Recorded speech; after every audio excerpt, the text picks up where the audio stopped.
धनंजय मुंडे का इस्तीफा हुआ। इस मामले में जो सरपंच संतोष देशमुख थे, उनकी हत्या के फोटो सामने आए, उसके बाद जनक्षोभ हुआ, उसके बाद आपकी एक मीटिंग हुई उनके साथ, उसके बाद ये इस्तीफा हुआ। सवाल लोगों के मन में ये होता है कि इसमें इतनी देरी क्यों होती है? जब मीटिंग हुई, क्या आपको धमकी देनी पड़ी धनंजय देशमुख को कि आप इस्तीफा दे दें, नहीं तो आपको बर्खास्त कर देंगे, या जनक्षोभ की वजह से इस्तीफा हुआ? देखिए, पहली बात तो यह है कि लोग सिस्टम को नहीं समझते। जिस समय ये घटना घटी और घटना के बाद जब मैंने इसमें सीआईडी की इंक्वायरी अनाउंस की, तो मैंने सीआईडी के लोगों को बहुत स्पष्ट शब्दों में कहा, there will be no interference. आप पूरी ताकत के साथ आगे जाइए। और उन्होंने बहुत अच्छा इन्वेस्टिगेशन किया। हमारी फॉरेंसिक टीम ने जो मोबाइल घूमे थे, उन मोबाइल को, जिन मोबाइल को डिलीट कर दिया था, उन मोबाइल को भी लेटेस्ट टेक्नोलॉजी के माध्यम से उसका पूरा डेटा रिट्रीव किया।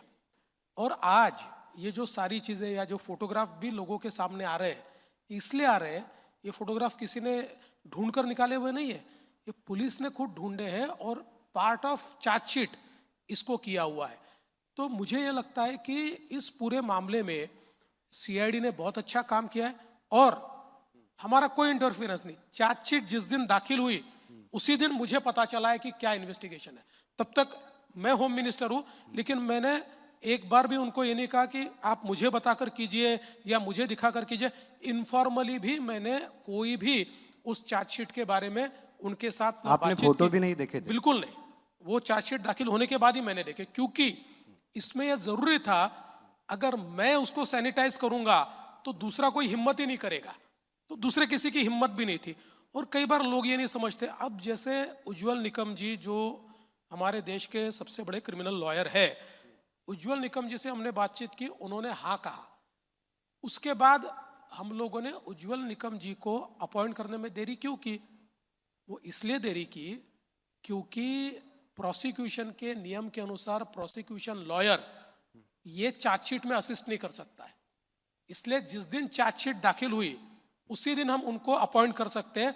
अदरवाइज टेक्निकली जो गुनहगार होते हैं उनको, इससे पहले सुप्रीम कोर्ट ने इस प्रकार का निर्णय दिया हुआ है कि अगर प्रोसिक्यूशन लॉयर ने चार्जशीट में इंटरफियर किया है तो टेक्निकली ये केस नहीं बनता है। तो ये लोगों को समझता नहीं है। लोग रोज हम पर आरोप लगाते हैं, आपने उसको अपॉइंट क्यों नहीं किया, आपने लेट क्यों अपॉइंट किया। इसी प्रकार से देखिए, अभी धनंजय मुंडे, इनका इस्तीफा सही समय हुआ, गलत समय हुआ, इसके डिबेट में मैं नहीं जाता। देखो, राजनीति में आप पहले दिन भी ले लो, दूसरे दिन भी ले लो, या आखिरी दिन भी ले लो, लोग जिसको बोलना है बोलते हैं। हाँ, हमने एक बहुत स्पष्ट भूमिका उसमें रखी कि जिस प्रकार के ये फोटोज सामने आए हैं, जिस प्रकार की हत्या हुई है, और हत्या में जिसको मास्टरमाइंड माना है वो अगर मिनिस्टर के इतने करीबी है तो फिर मिनिस्टर ने नैतिकता के आधार पर इस्तीफा देना चाहिए।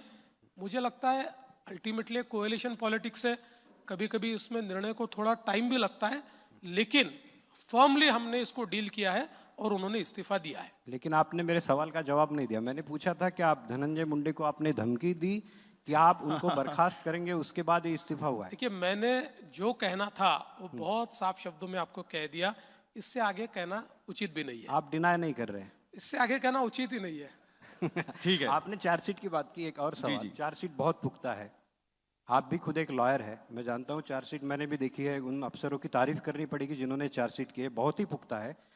लेकिन चार्जशीट में एक बात कही गई है फडणवीस जी, कि ये जो कुछ हुई हत्या संतोष देशमुख की, वो फिरौती के लिए हुई।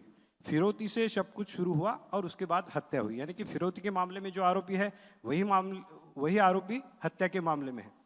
ऐसे में अगर आपकी पार्टी के एमएलए, विधायक ये आरोप लगाते हैं कि फिरौती के लिए धनंजय मुंडे के बंगले पर बैठक हुई, और बाकी विरोधी भी आरोप लगा रहे कि उनके सह आरोपी बनाओ उनको, तो उनकी जांच क्यों नहीं होती?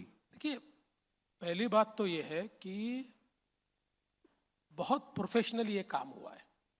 और अभी जो केंद्र सरकार ने नया कानून बनाया है, भारतीय न्याय संहिता, वो भारतीय न्याय संहिता ने पहली बार फिरौती की जो केस होती है उस केस में से अगर कोई और इंसिडेंट्स तैयार होता है तो ये दो इंसिडेंट्स को लिंक करके फिरौती के इंसिडेंट्स को आप मेजर इंसिडेंट्स कह सकते हैं या मास्टरमाइंड कह सकते हैं।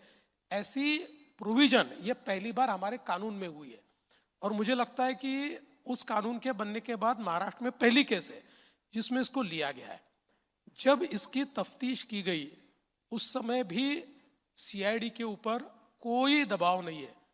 सीआईडी को अगर एक भी सबूत कि धनंजय मुंडे डायरेक्ट इसमें इन्वॉल्व थे या उनके यहाँ पर कोई मीटिंग हुई या उन्होंने इसमें कोई दबाव डाला, ऐसी कोई भी चीज मिलती तो सीआईडी उसके ऊपर कार्रवाई करती। मेरी जानकारी के अनुसार ऐसी कोई चीज नहीं है। देखिए, हमारे पार्टी के भी कुछ लोग आरोप लगाते हैं, विरोधी पार्टी के भी लगाते हैं। सिर्फ आरोप लगाने से नहीं होता। देखिए, प्रोसिक्यूशन जो होता है ना, ये भावनाओं पे नहीं चलता है। लोग भावनाओं की बात करते हैं। Prosecution needs hard evidence. Hard evidence पे प्रोसिक्यूशन चलता है। जितना हार्ड एविडेंस हमने कलेक्ट किया है, मुझे ये बात मैं 100% आपको कहता हूं कि इनमें से कोई आरोपी छूट नहीं सकता और कड़ी से कड़ी सजा, जो अंतिम सजा है, वो भी इनको मिल सकती है।